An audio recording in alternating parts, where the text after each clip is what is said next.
एक बार सोनपुर नामक गांव के पास एक हाईवे से बारात जा रही होती है। बारात में आए लोग बहुत खुश होते हैं। दूल्हे का पिता रामलाल दूल्हे से बोलता है, अरे शामू बेटा, पहली बार शादी कर रहे हो, ज्यादा उछल कूद मत करना और शांति से शादी करना। पिताजी, आप भी कैसी बातें करते हो? भला मैं ऐसा क्यों करूँगा? आप चिंता ना करो, मैं कोई भी ऐसी वैसी हरकत नहीं करूँगा। बस आप दीनू चाचा पर नजर रखना, वो बहुत ही मनचले हैं। अरे समधी जी, आपको आने में कोई तकलीफ तो नहीं हुई ना?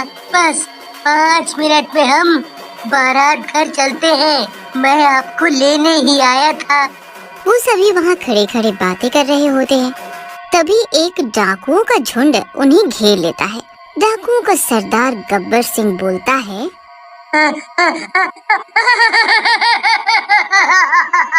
कई दिनों बाद मोटा माल हाथ आया है। कई दिनों बाद लूट लो इस पूरी बारात को, और जो कोई ना माने उसे गोली मार दो। गब्बर सिंह की बात सुनते ही उसके साथी कालिया और सांबा अपने बाकी साथियों के साथ बारात को लूटने लगते हैं। ये सब देखकर दिनेश और रामू गब्बर के पैरों में गिर जाते हैं और बोलते हैं, सरदार, जाने दो इन लोगों को, ये लोग हमारे बाराती हैं, बहुत बदनामी होगी। आपको जितना पैसा चाहिए मैं दूंगा, लेकिन इन सबको जाने दो। है, मुझे क्या भिखारी समझा है?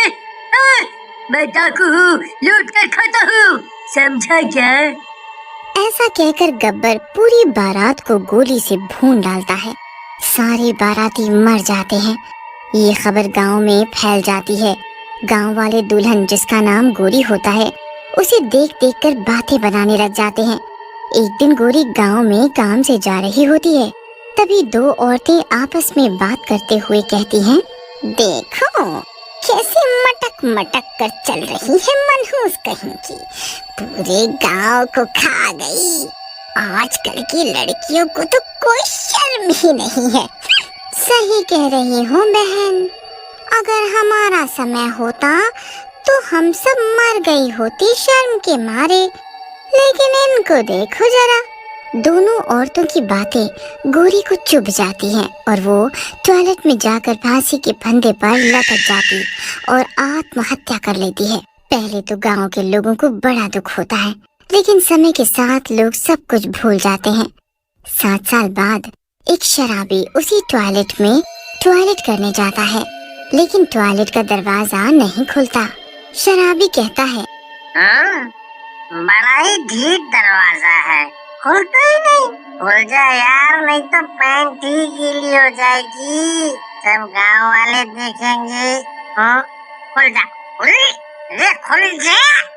शराबी जैसे ही जोर लगाता है, दरवाजा झटके से खुल जाता है। टॉयलेट अंदर से बड़ा ही साफ है।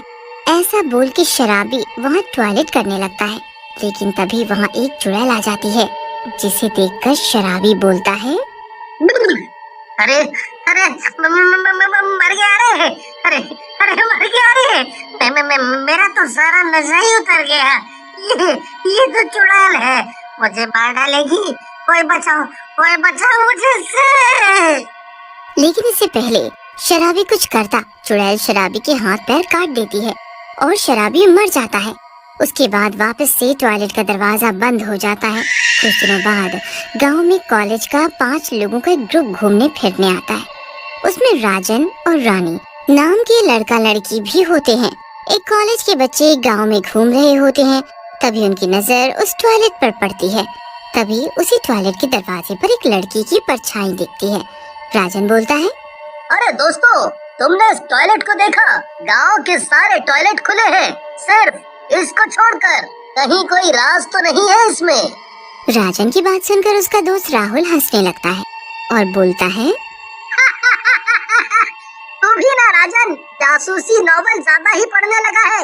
अरे भाई, बंद किया होगा किसी ने। तेरे पिताजी गब्बर डाकू की आदतें हैं तुझमें सारी। राहुल, मैंने तुमसे कितनी बार कहा है मेरे पिता का नाम मत लिया करो, वो मेरे लिए मर चुके हैं। अच्छा भाई, मुझे माफ कर दो, मैं आगे से मजाक नहीं करूँगा। ऐसा कहकर वो पांचों दोस्त वहाँ से चले जाते हैं। उनके जाते ही चुड़ैल वहाँ आती है और गुस्से में बोलती है, तो अच्छा तो ये लड़का उसी दुष्ट का बेटा है जिसने मेरी जिंदगी बर्बाद कर दी। इसको मार कर मैं अपने बदले की शुरुआत करूंगी। ऐसा कहकर चुड़ैल वहाँ से गायब हो जाती है। लेकिन राजन को रात भर नींद नहीं आती और वो उस टॉयलेट के बारे में सोचता रहता है।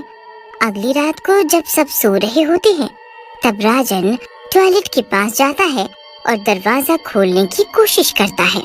लगता है इस टॉयलेट का दरवाजा सालों से बंद है, कभी खुल भी नहीं पा रहा। कोई औजार लाता हूँ इसे खोलने के लिए। राजन औजार लाने के लिए मुड़ता है, लेकिन तभी एक जोरदार आवाज के साथ टॉयलेट का दरवाजा खुल जाता है। ये दरवाजा एकदम से कैसे खुल गया?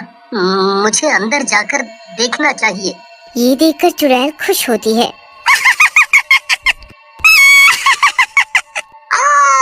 अरे अरे मर गया रे! चुड़ैल जी, मुझे छोड़ दो, मैंने क्या बिगाड़ा है आपका? मैं तो पहली बार आया हूँ इस गांव में। राजन की बात सुनकर चुड़ैल हंसती है और बोलती है,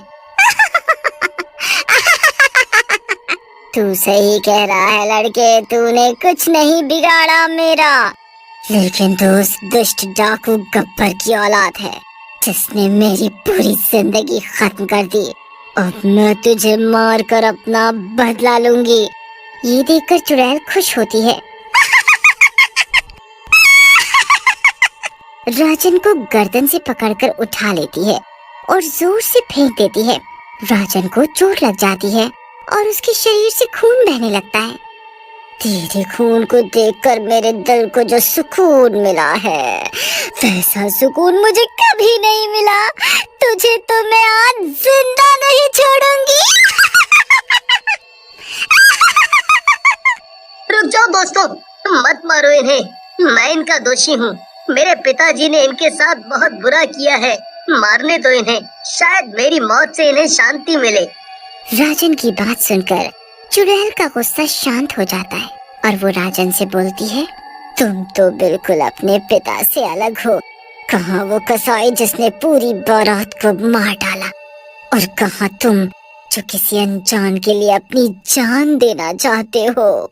फिर चुड़ैल राजन को अपने साथ हुई सारी बात बताती है, जिसे सुनकर राजन को रोना आ जाता है और वो चुड़ैल से बोलता है, चुड़ैल जी, आपके साथ मेरे पिताजी ने सचमुच बहुत बुरा किया है, बहुत बुरा किया है आपके साथ, और आप जो भी कर रही हैं मेरे साथ वो जायज है। आप मुझे मार डालो, मुझे मार डालो। राजन की बात सुनकर चुड़ैल बोलती है, बेटा मुझे माफ कर दो, मैं उस दुष्ट से अपना बदला लेने के चक्कर में अंधी हो गई थी। इन सब में तेरी क्या गलती है?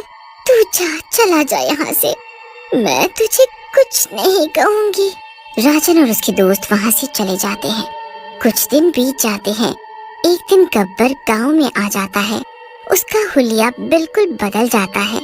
वो कोट पैंट पहनकर बिल्कुल हीरो जैसा लग रहा होता है।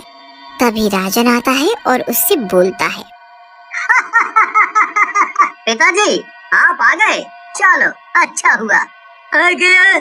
क्या मतलब? तुमने ही तो फोन किया था कि तुम्हारी तबीयत खराब है, इसीलिए मैं यहाँ आया हूँ। फिर राजन गब्बर को लेकर टॉयलेट की तरफ बढ़ता है और टॉयलेट के पास जाकर चुड़ैल को बुलाता है। राजन की आवाज सुनकर चुड़ैल बाहर आ जाती है और गब्बर को देखकर बोलती है, तू आ ही गया गब्बर। मैं आज तुझे मार कर अपना बदला लूंगी। चुड़ैल को गब्बर भी पहचान जाता है और बोलता है, तू तो गौरी है, इसकी बारात को हमने लूटा था। अरे हमका माफी दे दो, हमका माफी दे दो। चुड़ैल गब्बर के टुकड़े टुकड़े कर मार डालती है।